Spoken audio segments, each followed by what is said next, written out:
Energy markets, they're famously volatile. I mean, one quarter they're soaring, the next they're in a dive. But what if those ups and downs aren't as random as they seem?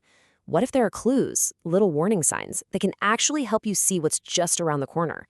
Well, that's exactly what we're going to dig into today, right?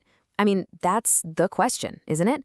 How do you avoid getting blindsided in a market that literally never stops moving? The energy sector moves so incredibly fast, and yeah, getting caught on the wrong side of a big shift, that can hurt. But here's the thing, you don't need a crystal ball to navigate it. Because the signs are there, seriously. You just have to know where to look. And that is precisely what we're going to do in this explainer. We'll walk through the big categories of indicators, everything from market data to global politics, that can give you a heads up that a change is brewing. All right, so first up, let's talk about the most direct clues out there, the fluctuations happening right inside the market itself. This is all about learning to spot when the normal, everyday patterns start to look, well, a little weird. Now, the real key here is that these red flags almost never show up alone. I mean, think about it. An unusual price swing on a Tuesday.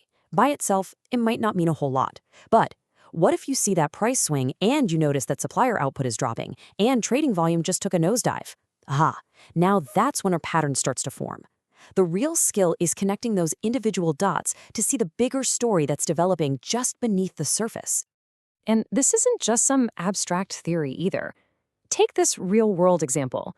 Back in the summer of 2025, a bunch of small-cap exploration firms up in Alberta saw their share values tank. Why? Because their quarterly outputs dropped more than anyone expected.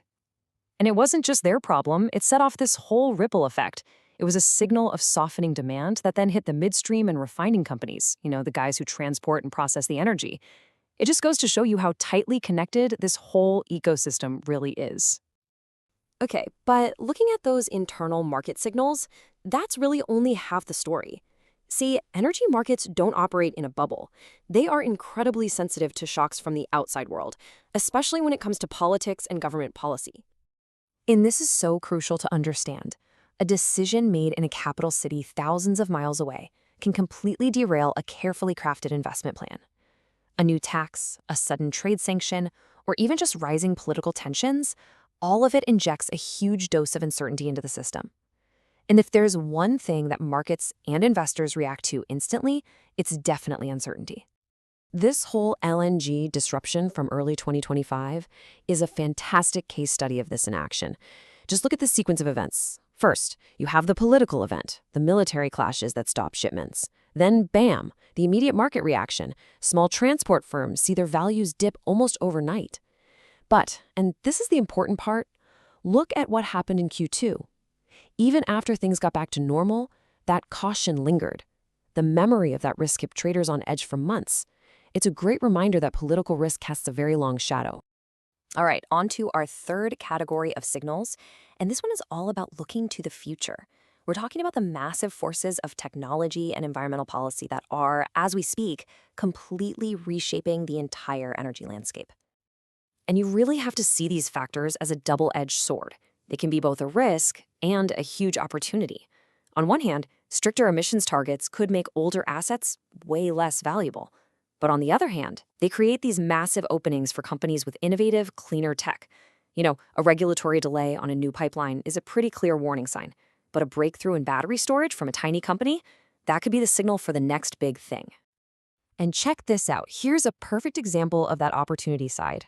In the early fall, this small energy storage company in Quebec suddenly started getting a ton of interest. Why? Because its new battery platform got environmental clearance ahead of schedule. That one single regulatory win was a huge signal of a tech advantage, and it immediately put them on the radar for any investor who is paying close attention. Okay, so we've talked about all these different clues and signals, but the big question is, how do you actually put this stuff into practice? Well, this last section is your game plan. It's an actionable playbook, a simple strategy for building your very own investor alert system. And listen, this isn't about turning you into a full-time market analyst overnight. It's just about creating a simple, repeatable process. You follow public data on inventories. You actually read the quarterly reports from some of those smaller producers. They often give you the most direct, unfiltered view of what's happening on the ground. By just regularly checking in on these 5 points, you start to build this much richer, multi-layered picture of the market's overall health. And really, that's the most important thing to take away from all this. You're never, ever going to predict every single twist and turn in the market. Nobody can. The real advantage comes from building the habit of awareness. It's about consistently asking the right questions and connecting the dots. Seeing how a policy change over here connects to a supply chain delay over there, and how that impacts price. So, in the end, it really comes down to this choice. The headlines in the news, they're great at confirming what's already happened. But the signals we've been talking about, they suggest what's coming next. All the information is out there. The only question is, which one are you going to follow?